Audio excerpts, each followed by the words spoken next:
안녕하세요. 한 주간의 법조계 이슈와 소식을 한데 모아 전해드리는 로투데이 스페셜 신세아입니다. 콘텐츠 제작 스타트업 회사에서 퇴사한 직원이 회사 대표의 폭언과 비상식적인 이른바 온갖 갑질을 SNS를 통해 폭로했습니다. 논란이 커지자 회사 대표는 사과를 하고 사퇴를 했는데요. 하지만 앞에선 사과를 한 이 회사 대표가 3주 뒤 갑질을 폭로한 전 직원을 명예훼손 혐의로 고소하고 5천만 원의 손해배상 민사소송도 함께 제기했습니다. 스타트업 회사 셀레브 전 대표 임상훈 씨 얘긴데요. 이 회사에 그동안 무슨 일이 있었던 걸까요? 자세하게 전해드립니다. 법률방송에서는 지난주 오토바이 지정차로제 위반 범칙금 2만 원 부과에 불복해 정식 재판을 청구하고 헌법재판소에 헌법소원도 제기한다는 소식을 단독으로 전해드렸는데요. 모든 법 규정이나 규제는 당연히 강제력을 가지고 있고 그에 따른 제약을 감수해야 하지만 그 규제가 합리적이냐, 그렇지 못하느냐도 중요합니다. 합리적 규제라면 당연히 지키고 따라야 하지만 합리적이지 않은 명백히 비합리적 규제라면 어떻게 해야 할까요? 오토바이 지정차로제, 뭐가 문제인지 집중 보도해드립니다. 그 외 기획보도 이어서 전해드리겠습니다. 인터넷 스타트업 회사에서 퇴사한 직원이 회사 대표의 폭언과 비상식적인 이른바 온갖 갑질을 SNS를 통해 폭로했습니다. 논란이 커지자 회사 대표는 사과의 글을 올리고 사퇴했습니다. 앞에선 사과를 한 이 회사 대표는 그러나 사과 얼마 뒤 갑질을 폭로한 전 직원을 명예훼손 혐의로 고소하고 5천만 원의 손해배상 민사소송도 별도로 제기했습니다. 스타트업 회사 셀레브 전 대표 임상훈 씨 얘기인데요. 결론부터 말씀드리면 갑질을 폭로한 직원은 1심에서 명예훼손 유죄를 선고받았고 이에 불복해 항소해 지난달 18일 항소심 첫 재판이자 마지막 재판이 열렸습니다. 오늘 로투데이는 명예훼손 얘기해보겠습니다. 먼저 그동안 무슨 일이 있었는지 신세아 기자가 전해드립니다. 공동소송 플랫폼 하는 사람들에 올라온 스타트업 S사 전 대표 갑질 내부 고발자 무죄 탄원이라는 제목의 글입니다. 유명 스타트업 대표의 갑질을 SNS에서 공론화해 사과와 반성을 받아냈지만 명예훼손으로 고소를 당해 공황장애와 우울증으로 피폐해져 어려움을 겪고 있다는 내용입니다. 1심에서 명예훼손 유죄를 선고받고 항소심이 진행 중인데 재판부에 무죄 탄원서를 제출할 탄원인을 모집하고 있는 겁니다. 룸사롱과 가라오케라는 유흥업계 용어를 정확히 구분해서 글을 쓰지 않았다는 황당무계한 이유로 한 개인의 사법적, 민주적 권리가 극심히 훼손됐다고 1심 판결을 성토하고 있습니다. 이 회사엔 어떤 일이 있었던 걸까? 발단은 유망 인터넷 스타트업 회사인 셀레브를 퇴사한 직원 A씨가 지난 2018년 4월 19일 자신의 페이스북에 회사 대표 임상훈 씨의 갑질을 폭로하는 글을 올리며 시작됩니다. A씨는 당시 큰 공분을 일으켰던 대한항공 조현민 전무의 이른바 물컵 갑질을 언급하며 스타트업계엔 그런 일이 없다고 할 수 있을까라며 회사 대표의 갑질을 폭로합니다. 하루 14시간씩 일했다. 매일같이 공포 분위기를 잡기 위해 고성을 질렀다. 소리만 지르는데 무슨 대답을 할 수 있을까? 여직원들은 거의 매일 울었다는 게 A씨의 말입니다. A씨는 그러면서 대표의 이런 행동을 그가 개를 3마리나 키우고 거기서 서열을 정해 간식을 순서대로 주는 것이라고 비유하고 있습니다. 고성과 고압적인 태도가 업무 성과를 짜내기 위한 서열 잡기의 수단으로 일상적으로 이뤄졌다는 겁니다. A씨는 회사 바깥에서도 대표의 갑질은 계속됐다고 적고 있습니다. 회식 날은 대표 빼고 모두가 두려워하는 시간이었다. 컨디션이 좋지 않아도 모두 소주 3병은 기본으로 마시고 들어가야 했다는 게 A씨의 말입니다. A씨는 그러면서 차라리 술만 많이 마시는 날은 나았다며 어떤 날은 얼음을 던져 직원의 입술을 터뜨리기도 하고 어떤 날은 단체로 룸사롱에 몰려가 여직원도 여자들 초이스에 옆에 앉혀야 했다고 적고 있습니다. 이 사람이 새로운 엘리트라면 단언컨대 한국에 미래는 없다는 것이 회사 대표를 향한 A씨의 비판입니다. 해당 글이 SNS에서 일파만파 퍼지자 회사 대표 임상훈 씨는 바로 다음 날인 2018년 4월 20일 사과의 글을 올리고 회사 대표에서도 사임합니다. 글에 적힌 저는 괴물 같은 모습을 하고 있었다. 지난 시간 저의 모습을 돌아보니 모두 맞는 말이었다. 고성을 지르고 온갖 가시돋친 말들을 내뱉으며 직원들을 괴롭혀왔다. 회식을 강요하고 욕설로 많은 사람에게 고통을 준 것도 사실이다라는 것이 임상훈 씨의 고백입니다. 임상훈 씨는 이에 진심 어린 사과를 한다고 해도 지난 일을 되돌릴 수는 없을 것이다. 지난 상처를 씻을 수도 없을 것이라면서 진심으로 사과드린다고 적고 있습니다. 임 씨는 그러면서 제가 건강한 한 인간으로 바로 서고 덕분에 제가 사람 됐다고 감사의 말과 함께 진심 어린 사과를 전할 수 있다면 좋겠다며 지켜봐달라고 적고 있습니다. 사실 인정과 사과, 반성으로 일단락되는 듯했던 사건은 불과 한 달 뒤 예상치 못한 반전을 맞습니다. 사과의 글을 올린 지 한 달이 채 되지 않은 2018년 5월 17일 임상훈 씨가 글을 올린 A씨를 상대로 고소장을 검찰에 낸 겁니다. 법률방송에 입수한 고소장에 따르면 임상훈 씨는 A씨로 인해 명예를 심각하게 훼손당해 결국 셀레브의 대표이사직에서 사임한 이 사건의 피해자라고 자신을 지칭하고 있습니다. 사람이 되겠다며 직장갑질을 시인한 가해자에서 명예를 심각하게 훼손당한 피해자로 삽시간에 바뀐 겁니다. 사과를 한 이유에 대해 임상훈 씨는 고소장에서 우선 도의적으로 사과해야겠다고 생각했다며 주위 사람들이 이 사태를 수습하기 위해서는 일단 사과를 해야 한다고 강조해서 페이스북에 사과문을 올린 것이라고 적고 있습니다. 임 씨는 그러면서 일부 고성과 정제되지 않은 말을 했음은 인정하면서도 욕설과 폭언으로 여직원들이 거의 매일 울었다는 등의 A씨 글은 허위라고 주장하고 있습니다. 임 씨는 이에 A씨가 자신에 대한 비방 목적으로 글을 올렸다며 철저히 수사해 A씨를 엄벌에 처하고 자신의 실추된 명예를 회복시켜주기를 간곡히 요청드린다고 검찰에 촉구하고 있습니다. A씨의 고소장엔 중견 법무법인 변호사 5명이 고소인 대리인으로 이름을 올렸습니다. 임상훈 씨는 형사고소와는 별도로 5천만 원의 손해배상을 청구하는 민사소송도 A씨를 상대로 제기해놓은 상태입니다. 이에 대해 A씨와 연대하고 있는 페미니즘 프로젝트 그룹 섀도우 핀즈는 앞에선 사태를 무마하기 위한 거짓 사과, 뒤에선 피해자를 상대로 형사고소와 민사소송이라는 적반하장의 이중적 작태를 보이고 있다고 목소리를 높입니다. 민사가 5천만 원이에요. 근데 지금 피해자분은 재정적으로도 약간 어려우시거든요. 지금 회생 절차 들어가진 상황이고요. 그 손해배상을 할 만한 상태가 아닌데 과연 이게 거꾸로 된 상황이 맞는가. 이런 가운데 명예훼손 사건을 심리한 서울 동부지법 박창희 판사는 지난 8월 A씨의 글 일부 표현에 대해 허위사실 적시 명예훼손을 유죄로 판단해 벌금 200만 원을 선고했습니다. 임 씨가 직원들을 데리고 간 곳은 룸사롱이 아닌 가라오케였다는 점 등이 허위사실에 해당하고 글을 올린 목적도 공익적 목적이 아닌 비방 목적이 인정된다는 것이 1심 판단입니다. 가라오케에서 이제 여성 도우미를 옆에 동석하게 한 건 맞지만 속칭 룸사롱에서 유흥적 객원을 초이스 선택을 하게 하지 않았다. 디테일한 부분에서 조금 다르다는 이유로 전체를 다 그냥 허위사실로 봐서 허위사실이기 때문에 이제 공공이익에 관한 것도 아니다라고 해서 이건 허위사실 적시 명예훼손이라고 판결을. A씨는 1심 판결에 불복해 2심에선 섀도우 핀즈와 연계해 양태정 변호사를 새 변호인으로 선임해 항소심을 벌이고 있습니다. 법률방송 신세아입니다. 콘텐츠 제작 스타트업 회사 셀레브의 전 직원 A씨가 대표의 직장 갑질을 폭로했다가 명예훼손으로 고소를 당해 1심에서 유죄가 선고됐다는 소식 앞서 전해드렸는데요. 1심 판결문을 입수해 판결 사유를 자세히 뜯어보는 한편 2심은 어떻게 진행되고 있는지 전해드립니다. 계속해서 신세아 기자의 리포트 보시겠습니다. 결국 나는 심한 어지럼증을 느껴 병원에 실려갔고 공황장애를 진단받았다. 회사 대표의 갑질로 인한 심적 육체적 고통을 호소하는 A씨의 페이스북 글 내용의 일부입니다.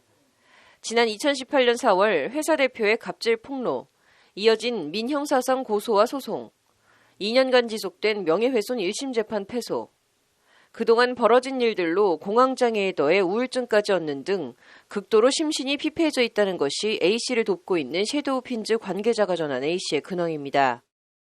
사실은 저희가 겉으로 봤을 때는 되게 의연하게 굉장히 강하게 대처하고 계신다 생각했는데 심리적으로도 많이 어려우시고 또 가해자 측이 이제 처음에만 이제 투자자 의식해서 굉장히 반성의 제스처가 있었지만 그 이후로 굉장히 끈질기게 자기가 마치 피해자인 것처럼 뭔가 그 법률적으로 굉장히 압박해온.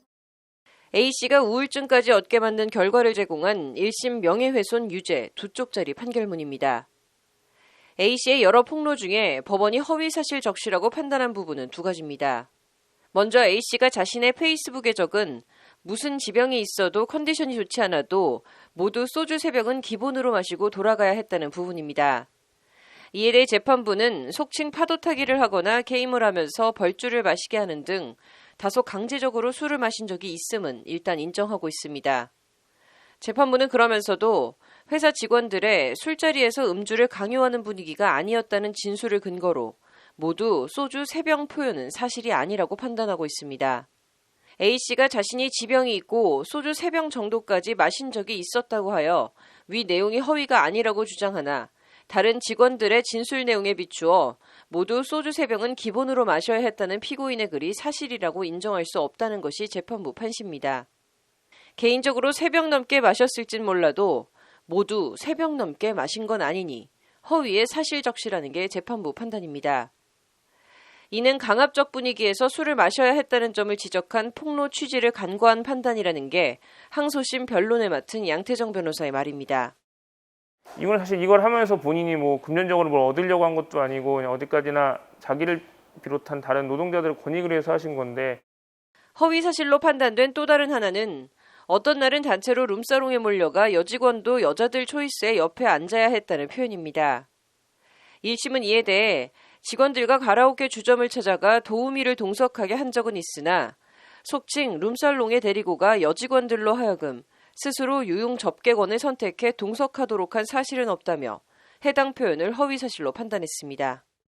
해당 글은 다른 사람에게 들은 말을 옮긴 표현인데 이와 관련 재판부는 여직원도 여자를 초이스하도록 하는 것은 경험칙상 상식적이지 못한 행동으로 이를 그대로 적시한 점 등에 비추어 미필적으로나마 허위일 수 있음을 인식했다는 것이 1심 판시입니다.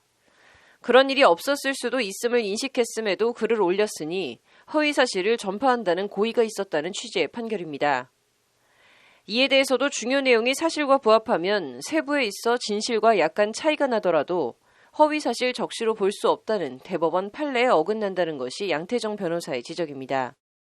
그래서 이게 과연 처벌이 돼야 안 되냐를 요건을 봤을 때 이게 전체적으로 이제 사실이고 이게 공공이익에 관한 거면 처벌할 수 없다라고 얘기하고 있습니다. 세부적인 부분에서는 조금 다르더라도 전체적인 내용이라든가 중요한 부분이 이제 사실과 맞다고 하면은 뭐 작은 부분이 좀 다르다고 해서 그걸 이제 이건 무조건 사실이 아니다라고 할 수는 없다고. 양태정 변호사는 지난달 18일 열린 항소심 첫 재판에서 이런 점들을 집중 부각하며 해당 글은 비방 목적이 아닌 직장 갑질 폭로라는 공익적 목적이었음을 아울러 집중 강조했습니다. 공익 목적인 만큼 법리상 명예훼손의 위법성이 조각돼 명예훼손이 성립하지 않는다는 취지의 주장입니다. 저희가 볼 때는 충분히 중요한 사실은 이제 다 사실로 판단이 되었고, 뭐 그건 1심 판결에서도 뭐 일부분 인정한 부분, 당연히 인정된 부분이 있거든요. 그리고 이제 공익성도 같이 주장을 하여서 이건 이제 처벌될 수 없다. 이거는 이제 무죄 판결을 받아야 한다는 취지로. 공동소송 플랫폼 화난 사람들을 통해 A씨의 무죄를 탄원하는 280장이 넘는 탄원서를 모아 재판부에 제출한 것도 A씨의 글이 공익적 목적이었음을 강조하기 위한 일환입니다. 이와 관련 양태정 변호사는 항소심 재판부가 상당히 긍정적인 반응을 보였다고 자평합니다. 탄원서가 많이 제출이 돼서 이제 재판부에서도 많이 이제 놀라시면서 이게 어떤 이유냐라고 해서 이거는 이제 이런 많은 사람들이 같은 생각을 갖고 이걸로 굉장히 긍정적인 영향, 스타트업계도 이제 좋은 영향을 주었다고 이제. 글 내용에 대한 사실관계 자체에 대해선 검사와 변호인 모두 다툼이 없어 항소심 재판은 지난달 18일 열린 첫 재판으로 종결하고 재판부의 법리적 판단만 받기로 결정됐습니다. 1심을 깨고 명예훼손 무죄가 선고될 것이냐, 1심 판결 결과가 유지될 것이냐, 항소심 선고 공판은 오는 23일 내려집니다. 스타트업 노동자들이 당신의 용기 있는 그 말 때문에 이제 우리들 여건이 좋아졌다, 고맙다는 말을 많이 들으셨다고 해요. 그래서 이번 판결이 좀 앞으로 계속 있을 뭐 이 스타트업뿐이 아닌 다른 노동 분야에서의 노동자, 더 나아가서는 뭐 다른 이제 공익신고자나 내부고발자분들이 위축되지 않도록 항소심 재판부가 좀 다른 판결을 해주기를. 법률방송 신세아입니다. 네, 직장갑질, 폭로, 명예훼손 1심 판결문 얘기도 해보겠습니다. 윤수경 변호사의 이슈 속 법과 생활입니다. 윤 변호사님, 뭐 앞서 관련 내용 전해드렸는데 간략하게 정리를 해볼까요? 네, 그 셀레브라고 하는 네. 인터넷 스타트업 회사에서 일하던 A씨가 네, 지난 2018년 4월에 자신의 페이스북에 당시 회사의 대표를 비판하는 글을 게재했습니다. 네, 그 내용을 살펴보면 크게 5가지인데요. 네, 야근 및 장시간 근무를 강요한 점, 네, 그리고 욕설과 폭언 등 부당한 대우를 한 점, 네, 그리고 업무 실적이 안 나오면 연봉을 삭감하겠다고 협박한 점, 네, 그리고 회식에서 소주 3병 이상의 음주를 강요한 점, 네, 여직원을 룸사롱에 데려가 여성 종업원, 이른바 초이스를 강요한 점, 이렇게 네. 5가지입니다. 네, 이런 논란이 일자 그 대표였던 임 씨는 네. SNS에 사과의 글을 올리고 대표 자리에서 퇴진을 했습니다. 근데 사과하고 퇴진한 뒤에 해당 글을 올린 A씨를 명예훼손으로 고소했다는 거잖아요. 네, 그렇습니다. 그 서울 동부지법에서 네. 그 1심이 진행됐는데요. 그 A씨에 대해서 허위사실 적시 네. 명예훼손죄가 유죄로 인정돼서 벌금 200만 원이 선고가 되었습니다. 네, 그 5가지 내용 중에 네, 소주를 3병 이상 강요한 점과 그 여직원을 네. 룸사롱 여성 종업원 초이스를 하게 한 점이 사실이 아니라고 판단을 했습니다. 네, 재판부는 그 파도타기를 하거나 게임을 하면서 벌주를 마시게 하는 등 다소 강제성을 띠는 음주는 있었지만 네, 소주 3병 이상을 강권한 것은 사실이 아니라고 판시를 했고요. 네, 룸사롱의 경우에도 여직원들을 가라오케에 데려가서 여성 도우미를 착석시킨 적은 있지만 네, 룸사롱이 아닌 가라오케였고 네, 여직원들이 여성 도우미를 초이스하라고 한 적은 없다라는 것이 1심의 판시였습니다. 네, 그리고 피고인의 글은 피해자를 비방할 목적으로 거짓된 사실을 드러냈다고 판결문에 적시를 해서 직장 내 갑질 폭로라는 공익적 목적이 있었다는 A씨 측의 주장도 기각됐습니다. 이게 뭐 보통 명예훼손 재판에서 주요 내용이 사실과 부합하면 일부 세부 내용이 틀린 거 가지고 전체를 허위 사실이다 이렇게 판단하지는 않지 않나요? 네, 그렇습니다. 우리 대법원은 네. 그 적시한 내용이 진실이고 네. 공공의 이익에 관한 것일 경우에는 네, 특별한 사정이 없다고 한다면 비방할 목적이 부인된다라고 봅니다. 네, 그렇기 때문에 그 인터넷에 적시한 내용이 진실이고 네, 공공의 이익에 관한 것이라면 정보통신망법상의 명예훼손으로는 처벌받지를 않습니다. 네, 그런데 이때 그 적시한 내용이 진실인지 네. 허위인지를 판단함에 있어서 대법원은 중요한 부분이 네, 객관적인 사실과 합치되는 경우에는 세부에 있어서 네. 진실과 약간 차이가 나거나 다소 과장된 표현이 있다고 하더라도 이를 허위의 사실로 볼 수는 없다라고 하는 입장입니다. 뭐 그거에 대법원 판례 감안하고 보면은 강제성 있는 방식으로 술을 마셨지만 3병 이상이 아니어서 허위다. 이건 뭐 어떻게 봐야 되는 건가요? 그러면? 네, 이 사건을 담당했던 1심 법원은 네. 일부 상세한 부분이 진실과 약간 차이가 나거나 다소간의 과장된 표현이었다고 인정할 수 없다라고 판시를 하면서 네, 즉 이제 허위 사실이다라고 판단을 했는데요. 네, A씨는 이제 본인이 네. 3병 이상을 먹어서 3병이라고 썼는데 표현이 모두 3병 이상이라고 네. 되어 있기 때문에 네, 모두가 아니어서 허위라는 게 1심의 판단입니다. 네, 그 담당 판사는 직원들과 회식을 할 당시에 속칭 파도타기를 하거나 게임을 하면서 벌주를 마시게 하는 등 다소간의 네. 강제성을 띠는 방식으로 술을 마신 적이 있었던 것으로 보이기는 한다라고 하면서 네, 그렇지만 피고인 이외에 같은 회사에서 근무했던 3명의 직원들은 모두 술자리에서 음주를 강요하는 분위기가 아니었다라고 일관되게 진술하고 있다고 언급을 했습니다. 네, 일부 허위 표현이 기재됐다는 점을 들어서 A씨의 글이 네, 비방할 목적으로 거짓된 사실을 드러낸 것으로 보일 뿐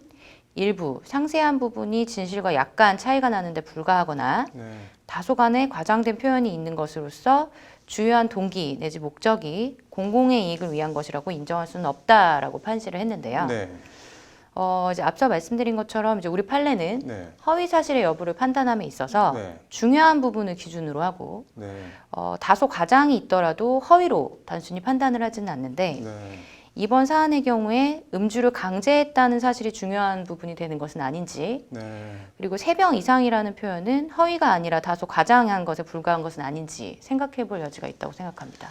그리고 이게 진짜 뭐 웃기도 한데 룸사롱이 아니라 가라오케다. 여성 도우미가 앉긴 앉았지만 여직원들이 초이스한 게 아니다. 그러니까 뭐 허위다. 이거는 뭐 어떻게 보시나요? 네, 저 개인적으로 네. 이제 룸사롱이든 네. 가라오케든 네. 이제 여성을 상품화한다면 문제가 있다라고 생각을 합니다. 네. A씨 역시도 그런 취지로 고발한 것이 아닌가 생각을 하는데요. 네. 다만 이제 관련된 기사들을 리서치해 보니 네. 그 A씨가 주장했던 룸사롱에 가서 여직원도 여자를 초이스해서 옆에 네. 앉도록 해야 했다라는 내용은 A씨가 직접 경험한 것이 아니고 네. 다른 사람으로부터 들은 내용이었던 것으로 전해지는 것 같습니다. 네. 이 점 때문에 재판부가 허위 사실로 판단한 것은 아닌가 생각을 하고 있습니다. 네. 담당 판사는 여직원도 여자를 초이스하도록 하는 것은 경험칙상 상식적이지 못한 행동으로 보이는데 네. 피고인이 다른 사람의 말만 믿고 이를 그대로 글로 적시한 점 등에 비춰서 네. 피고인은 미필적으로나마 자신의 글이 허위일 수 있다는 점을 인식했다라고 보는 것이 상당하다라고 밝히고 네. 있습니다. 이게 뭐 1심은 또 직장 내 갑질 폭로라는 뭐 공익적 목적이 있었다는 주장도 기각하고 비방 목적이다라고 판시를 했는데 이거는 어떻게 보시나요? 네, 그 우리 대법원 판례에 네. 따르게 되면 네. 그 공공의 이익에 관한 것에는 널리 국가, 사회, 기타 일제 일반 다수인의 이익에 관한 것뿐만 아니라 네. 특정한 사회 집단이나 그 구성원 전체의 관심과 이익에 관한 것도 포함이 됩니다. 네. 아울러서 또 우리 대법원은 그 행위자의 주요한 동기 내지 목적이 네. 공공의 이익을 위한 것이라면 부수적으로 다른 사익적인 목적이나 동기가 있다고 하더라도 비방할 목적이 있다고 보기는 어렵다라고 판시를 하고 있습니다. 네. 명예훼손의 성립 요건인 비방할 목적에 대해서 앞서 말씀드린 대로 이제 우리 네. 판례는 네. 공공의 이익과는 상반되는 의도라고 보고 있는데요. 네. 그 사실이 공공의 이익에 관한 것인지는 이제 명예훼손의 피해자가 공무원 등의 공인인지 아닌지 네. 그 표현이 객관적으로 국민이 알아야 할 공적 관심 사안에 관한 것이고 사회 여론 형성이나 공개 토론에 기여하는 것인지 그렇지 않은지 네. 또 순수한 사적인 영역에 속하는 것인지 그리고 표현으로 훼손되는 명예의 성격과 침해의 정도, 표현의 방법과 동기 등을 감안한 여러 가지 사정을 고려해야 된다고 판시를 하고 있습니다. 네. 이번의 경우에도 이제 A씨가 네. 단순한 사적 영역에 속하는 내용을 전혀 공공의 이익에 기여할 의도가 없이 단순히 전 직장의 대표를 명예훼손할 의도였는지에 대해서는 네. 당시 근무 환경이나 다른 직원들의 의견을 종합적으로 고려해서 신중히 판단할 필요가 있다고 생각합니다. 뭐 이번 사건이랑 1심 판결 개인적으로는 어떻게 보시나요? 네, 그 임 씨가 처음부터 A 씨를 고소한 것은 아닙니다. 네. 관련된 보도가 확산이 되자 임 씨는 사실을 인정하고 공개적으로 사과를 했습니다. 네. 그렇지만 이제 얼마 지나지 않아서 임 씨는 A 씨의 글의 일부 내용이 허위라고 하면서 명예훼손 소송을 제기를 했습니다. 그리고 2018년 5월에는 A 씨에게 5천만 원을 배상하라는 민사소송도 제기를 네. 했습니다. 그러면서 임 씨는 민사재판에서 그 회사 직원들을 인터뷰한 형식의 녹취록을 재판 증거로 제출을 했는데요. 네. 그 전 직장 동료였던 A 씨와 관련된 진술들로 재판과는 무관한 내용들도 포함되어 있는 것으로 보입니다. 네. 이렇게 이제 언론의 주목을 받은 내부 고발자들이 네. 관심이 지나간 뒤에 2차 가해에 놓이기가 좀 쉬운 상황인데요. 네. 비난을 못 이겨서 사과를 했던 가해자들도 이제 사태가 잦아들고 나면 내부 고발자를 법정에 불러들이고는 하는데 네. 이런 이제 내부 고발 사건의 경우에는 이제 폭로나되어도 피해자만 홀로 피해자로 남는 경우가 네. 많은 것 같습니다. 미국의 경우에는 이제 직장 내 성희롱에 대해서 네. 엄격한 법과 함께 그 EEOC 고용기회평등위원회가 네. 중간에서 소송을 대리하고 분쟁을 조율하면서 피해자에게 강력한 지지 기반을 만들어준다고 네. 합니다. 이런 제도도 참고할 필요가 있을 것 같습니다. 네. 뭐 마지막으로 이게 2심에서 어떻게 1심 결론이 바뀔 가능성이 있다고 보시나요? 어떠나요? 네, 그 1심은 네. 그 5가지 사실 중에 2개를 허위 사실로 인정을 하면서 네. A 씨를 유죄라고 해서 200만 원의 벌금을 선고를 했는데요. 네. A씨가 전체적으로 고발을 했던 네. 목적을 고려한다면 네. 단순히 사적인 목적으로 고발했다고 보기는 좀 무리가 있을 것 같습니다. 네. 그래서 1심 판결은 이제 다소 과한 측면이 있지 않나라고 생각을 합니다. 네. 2심 판결이 어떻게 나오는지 지켜봐야겠네요. 오늘 잘 들었습니다. 오늘 방송에서는 지난주 오토바이 지정차로제 위반 범칙금 2만 원 부과에 불복해 정식 재판을 청구하는 한편 헌법재판소에 헌법소원도 제기한다는 소식을 단독으로 전해드렸습니다. 오토바이 지정차로제는 오토바이는 도로에서 오른쪽 차로로만 주행하도록 되어 있는 도로교통법 시행규칙을 말하는데요. 모든 법 규정이나 규제는 당연히 강제력을 가지고 있고 그에 따른 제약과 불편을 감수해야 합니다. 문제는 그 규제가 합리적이냐 그렇지 못하느냐 아닌가 합니다. 합리적 규제라면 당연히 지키고 따라야 하지만 합리적이지 않은 명백히 비합리적 규제라면 어떻게 해야 할까요? 오늘 로투데이는 오토바이 지정차로제 얘기 지난주에 이어서 더 해보겠습니다. 먼저 장한지 기자의 리포트부터 보시겠습니다. 오토바이 한 대가 편도 3차로 도로에서 3차로로 주행하다 저속 차량을 앞지르기 위해 2차로로 들어섭니다. 차량을 추월한 오토바이는 다시 3차로로 들어와 주행을 계속합니다. 그런데 갑자기 2차로에 있던 차량이 급하게 3차로로 끼어들고 오토바이는 그대로 자동차와 추돌합니다. 이 사고로 오토바이 운전자는 팔과 다리를 크게 다쳤습니다. 오토바이 지정차로제를 지키며 가다 갑자기 끼어든 차량에 미처 피할 새도 없이 그야말로 난데없는 날벼락을 맞은 겁니다. 3차로로 이동을 하고 가는데 앞에 차량 이제 2차로에 있던 차가 네. 이제 건물로 바로 들어간다고 네네. 2차로에서 그냥 바로 들어간 거예요, 건물 쪽으로. 네. 그러니까 보통은 3차선에서 있다가 이제 건물로 들어가잖아요. 갑자기 들어와가지고 네. 이제 제가 제동거리가 안 나와서 그때 사고가 났었거든요. 오토바이 운전자들은 이런 오토바이 지정차로제 사고가 비단 A씨만의 일은 아니라고 입을 모아 말합니다. 골목길로 들어서거나 우회전을 하기 위해 맨 바깥 차선으로 갑자기 끼어들거나 급정거하는 차량과 부딪히는 일이 비일비재하단 겁니다. 갑자기 말씀대로 우회전을 한다든지 또 갑자기 정지를 한다든지 갑자기 문을 연다든지 이렇게 했을 때는 충돌이 일어나서 더 큰 문제는 같은 추돌 사고여도 차량 대 차량이 아닌 차량 대 오토바이 사고는 오토바이 운전자가 입는 충격이나 피해가 훨씬 더 심각할 수밖에 없다는 점입니다. 많이 있죠. 바이크를 무시하고서는 2차선에 3차선에서 바로 우회전으로 급차선 변경이나 이런 걸로 인해서 들어오는 경우도 많이 있어서 저희 바이크를 정비도 해드리고 하다 보니까 그렇게 해서 추돌 사고로 인해서 다치거나 파손돼서 들어오는 경우가 흔히 많이 있어요. 또 다른 문제는 오토바이는 특수차나 화물차와 같은 대형 차량들과 함께 오른쪽 차로 지정차로에 묶여 있다는 점입니다. 덩치가 큰 차를 따라가다 보니 시야를 가리는 등의 문제로 돌발 상황은 많은 반면 대처 능력은 떨어질 수밖에 없다는 겁니다. 화물차가 크게 가려갖고 앞에 잘 안 보여서 사고 나는 확률이 많아요. 그것도 버스가 가게 되면 버스가 앞에 큰 차 가리면 앞이 안 보이기 때문에 도로 바깥쪽 버스 정류장이 나오면 불편과 위험을 무릅쓰고 계속 버스를 따라가야 하는 건지 안쪽 차로로 들어가야 하는 건지 진퇴양난의 상황이 되기도 합니다. 버스용 차로가 중앙만 있는 게 아니고 끝차선에 있는 것도 있는데 오토바이가 맨 끝차선으로만 주행하다 보면 부득이하게 버스 전용 차로를 들어갈 수밖에 없는 상황이 되기도 하는데 바이크 입장에서는 지정 차로로 맨 하위 차선만 타려는 게 많은 위험을 감수해야 되는. 오토바이 지정차로제로 인한 고충과 애로는 이게 다가 아닙니다. 좌회전이나 유턴을 할 때에도 매번 곤혹스러운 상황에 맞닥뜨리게 됩니다. 제일 바깥 차로에서 제일 안쪽 차로로 들어서야 하는데 미리 차로를 옮기면 지정차로제를 위반하고 있다는 오해를 받기 십상이고 하나씩 변경을 해야 되는데 오해 소지가 생길 수도 있겠죠. 이제 지정 차로를 운행을 안 하고 차선 변경을 하는 걸로 오해의 여지도.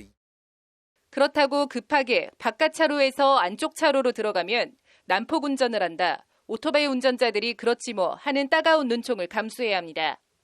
그러다 사고라도 나면 꼼짝없이 법적 책임을 뒤집어 써야 하는 경우도 다반사입니다. 차선 변경으로 사고 났을 때 거의 100% 바이크가 다 책임을 지는 입장이죠. 시작을 잘 해야 되는데 원래 단계적으로 넘어가야 되는데 갑자기 뭐 대각선으로 질러서 1차선까지 좌회전을 갔다. 그럼 100% 오토바이가 잘못이지. 그 밖에 좌회전을 하고 나면 다시 바깥 차로로 서둘러 빠져나가야 하는 등 생계가 걸린 배달 오토바이를 포함해 오토바이는 도로 위에서 말 그대로 애물단지, 서자 취급을 받고 있는 게 현실입니다. 지정차로제 불편한 것은 그냥 보호를 못 받는다는 거죠. 바이크가 아직까지는 법의 보호를 못 받고 쉽게 얘기해서 어떤 그래도 서민들이 많이 이게 주행을 하고 많이 타는데 법에서 이 보호를 못 받는다는 게 제일 안타까운 일. 원활한 교통 흐름이나 운전자 안전 확보 등 어떤 점에 비춰봐도 오토바이 지정차로제는 명백히 불합리한 규제라는 것이 오토바이 운전자들의 주장입니다. 이런 불합리함 때문에 정작 오토바이 운전자들도 지정차로제 위반으로 단속되기 전까진 이런 규제가 있다는 것을 모르고 있는 경우도 상당합니다. 그거는 정말 좀 모르고 있었고, 저도 이제 차가 있지만은 뭐 고속도로 다닐 때 이제 1차선은 이제 추월 차로잖아요. 그런 것까지는 알고 있었는데 이런 일반도로 뭐 4차선 4차로 이런 곳에서 오토바이가 1차로선으로 달리면 불법이란 걸 오늘 처음 알았습니다. 저도 막 이런 교통법규 좀 잘 알고 있다 생각했는데 실제 인터넷 커뮤니티엔 교통법규 위반 사실 확인서와 함께 오토바이 지정차로제를 아시냐며 금시초문이라는 식으로 올려놓은 글들을 어렵지 않게 볼 수 있습니다. 아무것도 모르다 딱지를 끊긴 사람들은 대부분 퇴근 후 딱지를 보자마자 혈압이 올랐다.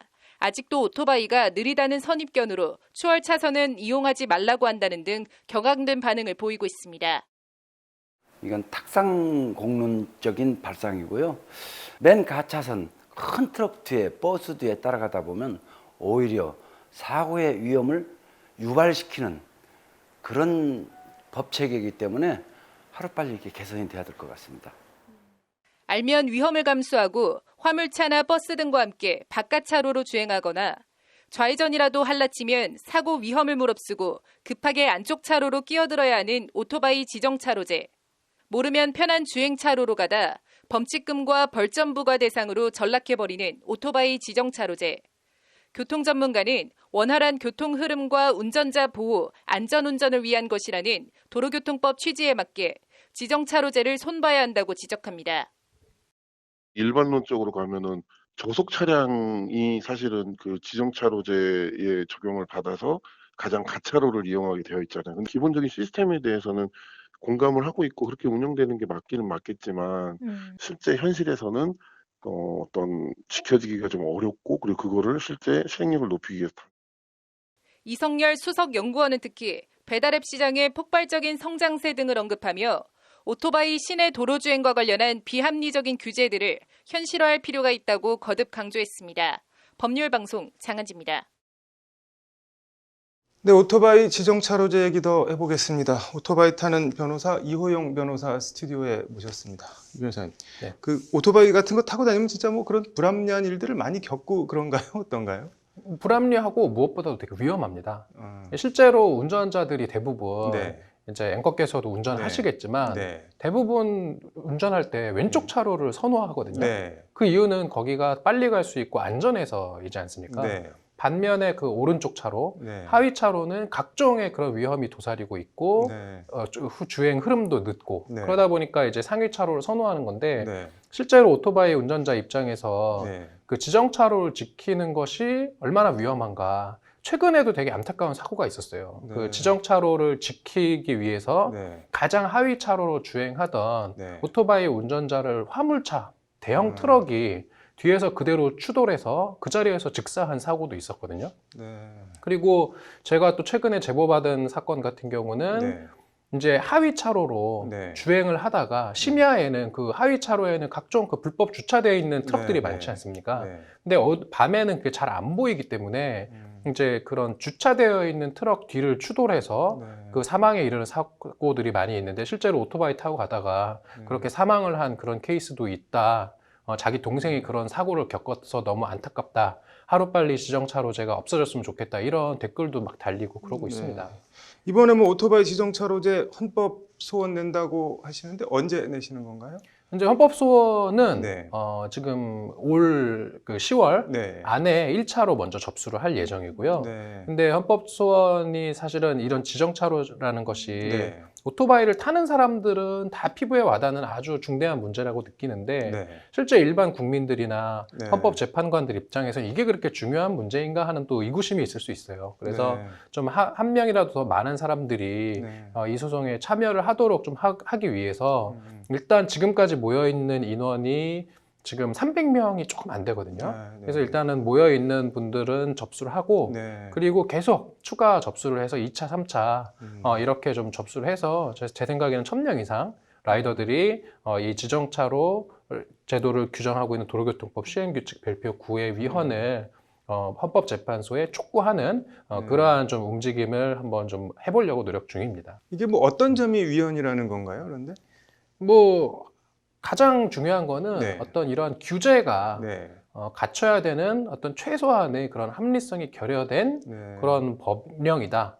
다시 말해서 위헌이다라는 것이고요. 이게 어쨌든 그런 우리 헌법상 네. 기본권은 법률로서 정하는 어떤 그런 네. 구체적인 사유를 들어서 제한은 할 수 있거든요. 네. 그런데 문제는 그러한 제한이 네. 그런 최소한의 어떤 그런 합리성을 결여한다든지 네. 아니면은 그것보다는 조금 더 규제가 네. 어떤 좀 덜 할 수 있는 네. 다시 말해서 그 규제를 받는 국민의 권리를 좀 덜 침해할 수 있는 그런 합리적인 방안이 있는데도 네. 그러한 것들을 안 하고 불합리한 어떤 규제를 하면 네. 그것에 대해서는 이제 헌법재판소가 위헌 선언을 해서 그러한 법령을 네. 무효화시킬 수 있는 것이죠. 이게 뭐 정식 심리에 올라가게 되면은 그럼 핵심 쟁점은 어떻게 되는 건가요? 일단은 가장 중요한 것은 네. 이거는 이제 헌법 이제 10조, 11조에서 파생되는 그 네. 행복주권권, 그다음에 평등권, 그런 쪽에 이제 위반을 주장해 보려고 하고요. 네. 제가 방금 말씀드렸던 것처럼 그 규제 법령이 갖춰야 네. 되는 최소한의 합리성을 결여한 것이다. 네. 사람의 권리를 이제 제한하려면 그 법이 목적이 정당해야 되고, 그다음에 정당한 목적을 달성하기 위한 수단이 적합해야 되고, 네. 그 수단이 적합하더라도 필요 최소한의 침해만 해야 된다라는 건데, 네. 지금 이 지정차로제 같은 경우는 그 도로교통법의 그런 목적이 두 가지라고 네. 볼 수 있거든요. 이제 원활한 교통 흐름, 네. 그다음에 교통 안전. 네. 이것인데 그 지정차로제 중에서 그 오토바이 원동기, 네. 오토바이와 그다음에 원동기 장치 자전거 같은 경우는 네. 오히려 이들을 더 위험에 빠뜨리고 그다음에 교통 흐름도 더 방해하는 것이어서 네. 이것을 입법 목적을 달성하는 적합한 수단이 될 수 없다. 네. 라는 이제 주장을 펼칠 것이고 네. 뭐 제 주장이 이제 헌법재판소에서 좀 받아들여진다면 네. 위헌 선언까지도 나올 수 있지 않을까 그 기대를 하고 있습니다. 이게 뭐 해외는 어떻게 하고 있나요? 해외는 네. 그 지정차로제는 전 세계적으로 많이 있는 제도예요. 네. 차의 종류에 따라서 네. 차로를 통행하는 네. 기준을 나누는 건데 이게 독특한 게 네. 오토바이 같은 경우는 네. 뭐 EU나 그다음에 뭐 미국이나 이런 쪽, 호주나 이런 쪽은 네. 전부 오토바이는 원칙적으로 상위 차로로 주행을 하도록 합니다. 왜냐하면 상위 차로를 이제 주행하도록 하는 차들이 보통 소형차, 네. 소형 승합차 이런 쪽은 네. 이제 상위 차로로 가고 대형 트레일러 아니면 뭐 대형 트럭 네. 아니면 뭐 특수 네. 이제 그런 자동차처럼 네. 뭔가 크고 무겁고 느리고 다른 차에게 위험을 끼칠 수 있는 음. 그러한 차량은 이제 하위 차로로 가게 하는데 네. 지금 우리나라만 유독 그 오토바이를 하위 차로로 가게 하는 그래서 전 세계적인 어떤 글로벌 스탠다드와 정반대의 길을 가고 있다. 이렇게 좀 정리할 수 있을 것 같습니다. 이게 완전 뭐 해외 말씀하신 스탠다드랑 거꾸로인데 이게 왜 애초에 이렇게 됐는지는 혹시 아시는 게 있으신가요? 뭐 애초에 이게 이제 네. 1970년도에 네. 처음 지정차로제가 도입될 네. 당시를 우리가 떠올려 보면 네. 그때는 125cc조차도 없었고 자동차보다 훨씬 느린 지금으로 치면은 약간 그런 소형 스쿠터 네, 뭐 소형 이런, 스쿠터 뭐 한 50cc 정도 네. 이런 오토바이들밖에 없었던 시절이어서 그때는 상위 차로로 가면 교통 흐름을 방해했겠죠. 네. 그런데 지금은 이제 시대가 많이 바뀌어서 네. 오토바이들이 대부분 다 125cc 이상이고 125cc 정도만 되면 네. 시속 100km가 나오거든요. 네. 그러면은 그러한 오토바이들은 이제는 일반 승용차와 견주어서 똑같이 교통 흐름을 방해하지 않고 주행할 수 있는데 그러한 어떤 시대적인 그런 네. 환경의 변화를 우리 법령이 따라가지 못한 결과 오늘의 이런 불합리한 상황이 초래된 것 같습니다. 뭐 이거 우문이긴 한데 뭐 그렇다고 해도 꼭 뭐 헌법 소원까지 내야 되냐, 뭐 이렇게 유별나게 해야 되냐, 뭐 이렇게 생각하시는 분도 있을 것 같은데 어떠신가요? 이게 헌법소원 심판이라는 네. 어떤 이렇게 보면 우리 그 대한민국의 어떤 법률 네. 법령의 해석의 최고 기관은 이제 대법원과 헌법재판소가 있는데 네. 그래서 저는 지금 대법원과 헌법재판소의 판단을 모두 받아보고 싶은 거예요. 그래서 네. 실제로 그 지정차로 위반 벌금 처분을 받은 사람들은 네. 법원에서 재판을 하는 것이고 네. 그다음에 벌금 처분이나 이런 걸 안 받은 네. 일반 오토바이 운전자들은 헌법재판소에 가서 이런 법령, 그 도로교통법 시행 규칙에 대한 네. 법령 소원이라고 하거든요. 네. 이런 법령에 대한 헌법 소원을 제기하는 이 투트랙을 통해서 우리나라의 어떤 그런 최고 그런 법 해석 기관의 판단을 한번 받아보자. 그래야지 이러한 불합리한 상황이 바뀔 것이다. 저는 이렇게 보는 것입니다. 뭐 결과 전망해 보신다면 뭐 자신 있으신가요? 네, 어떠신가요? 저는 뭐 자신 있습니다. 일단은 네. 헌법재판관들이 네. 합리적인 판단만 내려준다면 다른 네. 선입관 없이 네. 이 지금 문제가 되는 심판 대상 조항이라고 하는데 네. 심판 대상 조항이 과연 법령이 갖춰야 되는 최소한의 합리성을 갖춘 것인지 이 부분만 꼼꼼히 들여다봐 준다면 네. 얼마든지 위헌 선언이 나올 수 있다. 저는 이렇게 봅니다. 뭐 저희도 결과 지켜보면서 그때그때 보도해 드릴 거 있으면 보도해 드리겠습니다. 오늘 잘 들었습니다.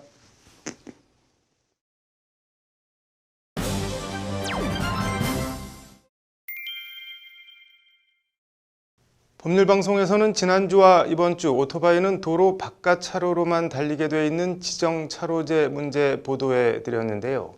철저히 잘 지키면 지킬수록 도로에서 위험해지는 비합리적인 규제. 그런데 오토바이에 대한 이런 불합리한 규제는 비단 지정 차로에만 국한되는 건 아닙니다. 의무에 부합하는 권리. 10월의 어느 멋진 날에라는 곡으로 유명한 세계적인 성악가죠. 오토바이 타는 성악가 김동규 전 상명대 교수의 말인데요. 10월의 어느 날에 김동규 전 교수를 만나 오토바이와 인생에 대한 얘기를 들어봤습니다. 장한지 기자입니다.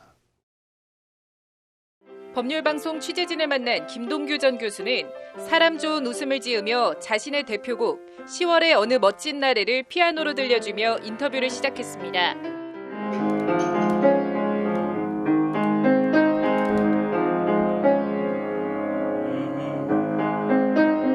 김동규 전 교수는 음악계에서 자타가 알아주는 오토바이 애호가입니다.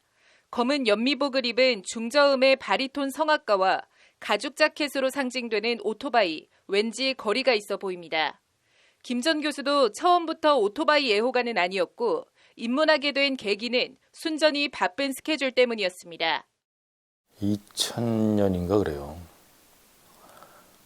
세종문화회관에서 7시 반 공연이 있었고 8시에 예술전당, 서초동 예술전당 공연이 있었어요. 1시간 반 정도 잡아야 돼요. 빨리 와도 안 움직이니까 차가 퇴근 시간에 또. 그래서 결국은 시간이 안 돼서 생각해낸 게 바이크예요. 그리고 공연 전 드레스 리허설을 하듯 공연 4일 전부터 오토바이 리허설을 했다고 합니다.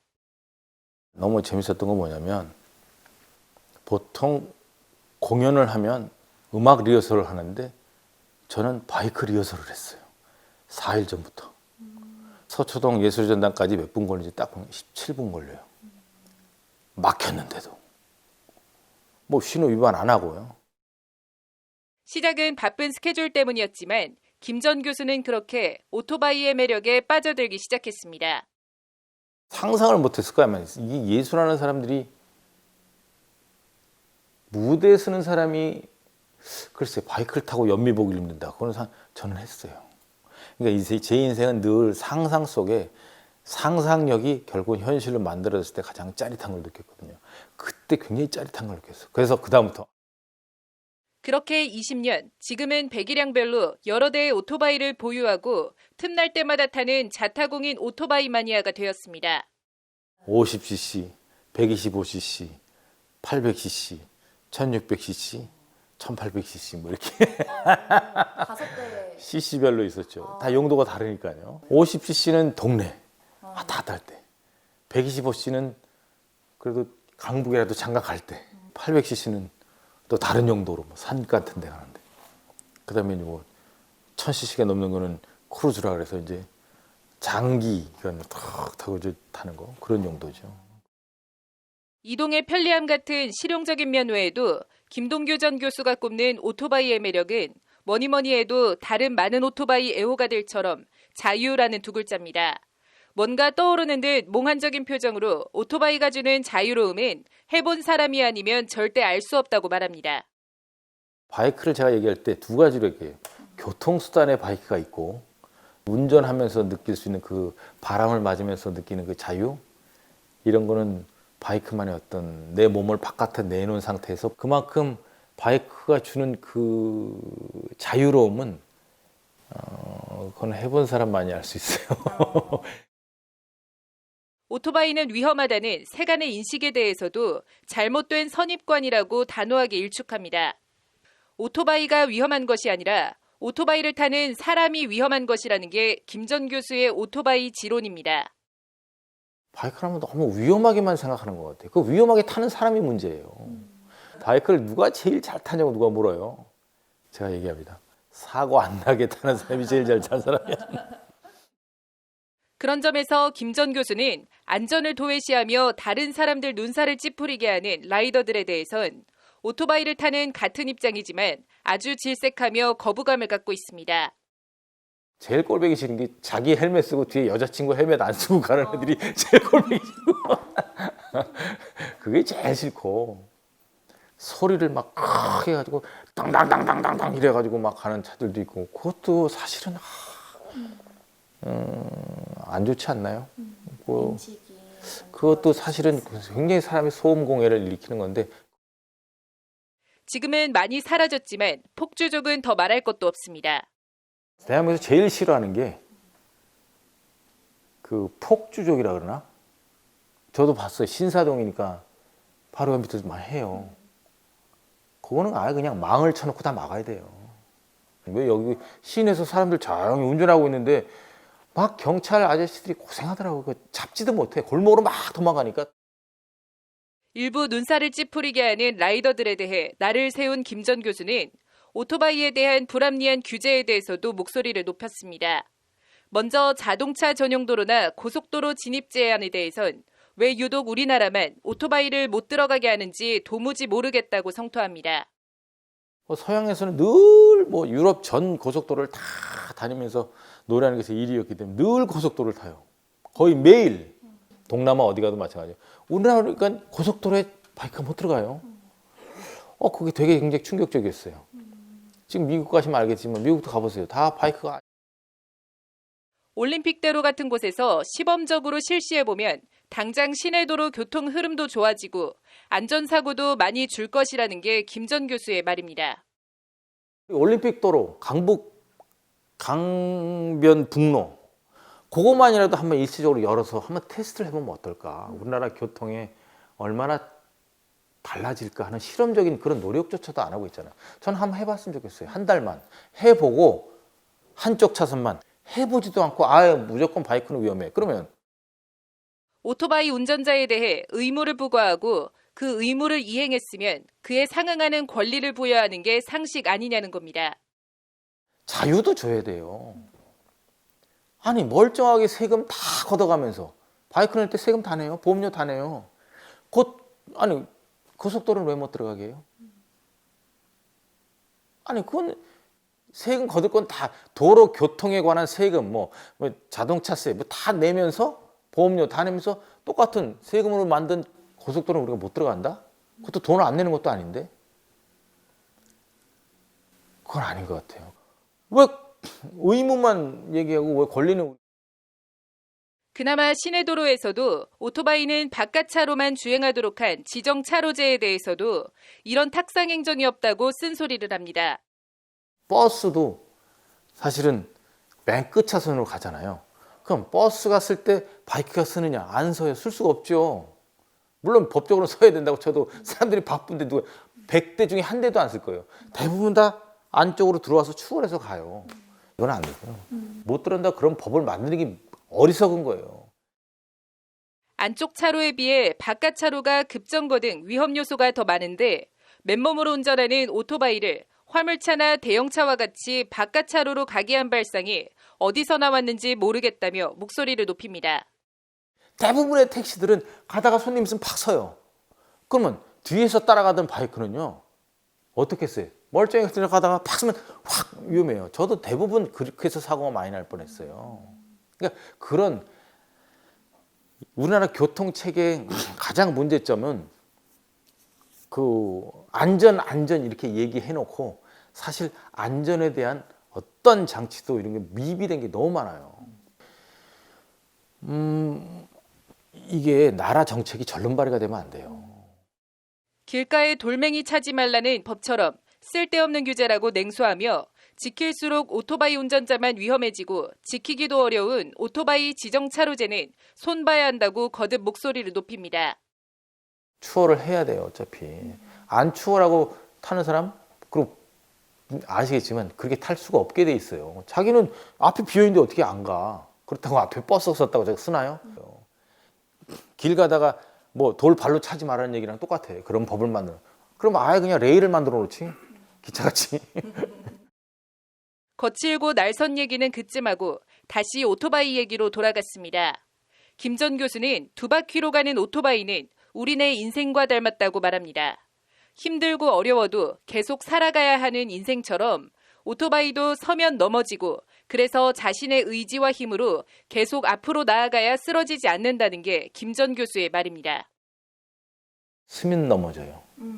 가면 안 넘어져요. 그러니까 계속 가야 돼요. 계속 움직여야 되는 그런 어떤 매력이 있어요. 중심을 머리만 살짝 이렇게 하면 왼쪽으로 가고 핸들 안 꺾고요. 머리만 이쪽으로 해도 살짝 무게중심을 바이크가 싹 가요. 그런 걸 느낄 때 아, 내 몸과 어떤 그 기계가 일체가 되는 그런 느낌? 그렇기 때문에 10월의 어느 멋진 날에 만난 오토바이를 사랑하는 김동규 전 교수. 인터뷰를 시작할 때처럼 10월의 어느 멋진 날에를 들려주며 인터뷰를 마무리했습니다. 잠깐 기다렸어요. 자, 제가 이제 영상이 나갑니다.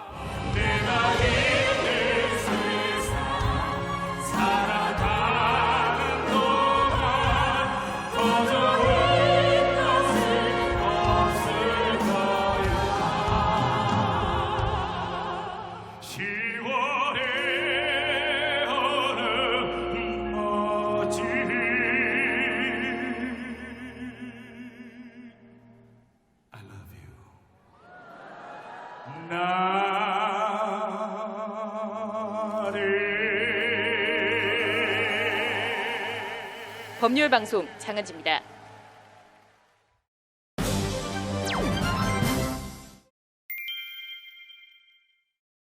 오늘 국회 법사위 국정감사가 진행된 헌법재판소 앞에선 사실적시 명예훼손죄 위헌 결정을 촉구하는 시민 법조단체의 기자회견이 열렸습니다. 헌재는 앞서 지난달 10일 공개 변론을 열고 형법 해당 조항에 대한 위헌과 합헌, 양쪽의 의견을 청취한 바 있습니다. 이런 가운데 시민단체들은 오늘 추가로 헌법 소원을 청구하며 사실적시 명예훼손죄에 대한 헌재의 위헌 결정을 거듭 강하게 촉구했습니다. 신세아 기자입니다. 오늘 오전 헌법재판소 정문. 사실적시 명예훼손죄 위헌 결정을 촉구한다는 플래카드를 든 시민 법조단체 관계자들이 기자회견을 열고 있습니다. 오늘 기자회견은 박경신 고려대 로스쿨 교수와 사단법인 오픈넷과 두루 변호사들, 그리고 양육비 해결 총연합회 관계자 등이 참석했습니다. 이들은 사실을 말하는 것이 죄가 될 수 없다며 형법 제307조 1항이 규정하고 있는 사실적시 명예훼손죄를 폐지해야 한다고 목소리를 높였습니다. 보호받을 가치가 없는 명예 아닌 명예, 누구의 어떤 명예를 위해 진실한 사실적시를 명예훼손으로 처벌하냐는 겁니다. 진실이 드러남으로써 훼손될 수 있는 사회적 평가라면 그것은 애초에 잘못 형성된 평가, 왜곡되고 과장된 평가, 즉 허명에 불과하다고 할 것입니다. 그런데 이런 보호 가치가 낮은 허명을 보호하기 위해서 진실을 말한 사람을 형사처벌하는 법은 헌법상 비례의 원칙을 현저히 위배하고 있는 이렇게 진실을 말하는 것도 사실적시 명예훼손으로 처벌하면 미투 고발이나 상사나 권력자의 갑질 폭로, 내부 고발, 정당한 소비자 고발 등도 모두 처벌받을 수 있다는 겁니다. 그리고 실제 지금 이 시간도 불합리와 부조리에 대해 진실을 말했다는 이유로 수사와 처벌을 받고 있는 게 엄연한 현실이라고 기자회견 참가자들은 목소리를 높였습니다. 이 활동 과정에서 제주파전세사인주와 봉사활동가 그리고 저를 포함한 양육비 미지급 피해자들의 사실적시 명예훼손에 대한 고소를 지속해서 당하고 있고 그래서 법적 분쟁의 고초를 이와 관련 헌법재판소엔 현재 2017 헌마 1113 사실적시 명예훼손죄 위헌 확인 사건이 심리 중에 있습니다. 수술받은 반려견이 실명위기에 놓인 주인이 SNS를 통해 수의사를 고발하려다 사실적시 명예훼손으로 처벌받을 수 있다는 것을 알고 표현의 자유 침해로 헌법소원을 낸 사건입니다. 지난달 10일엔 공개 변론이 열렸는데 표현의 자유와 개인의 인격권 보호를 놓고 위헌과 합헌 의견이 팽팽히 맞섰습니다. 이에 기자회견 참가자들은 성폭행 사실을 폭로했다가 학교로부터 명예훼손 혐의로 고소당한 피해자 등 5명의 청구인 이름으로 추가 헌법소원을 제기하며 사실적시 명예훼손죄 폐지를 거듭 강하게 촉구했습니다. 임금체불, 폭행, 성희롱, 성폭행, 부당해고 그리고 모든 잘못되고 불이한 것들을 마주한 누군가는 정의로운 발화를 참지 못했다는 이유로 지금 이 순간에도 명예훼손죄를 이유로 경찰서에서 조사를 받고 있습니다. 이것을 해결하는 유일한 길은 정의를 억압하는 진실 유포죄를 지금 당장 폐지하는 것뿐입니다. 기자회견 참가자들은 헌재가 공개 변론을 열었다는 점을 긍정적인 신호로 보고 있는데 그동안 사실적시 명예훼손죄에 대해 합헌 결정을 내렸던 헌재가 이번엔 어떤 결정을 내릴지 주목됩니다. 법률방송 신세아입니다.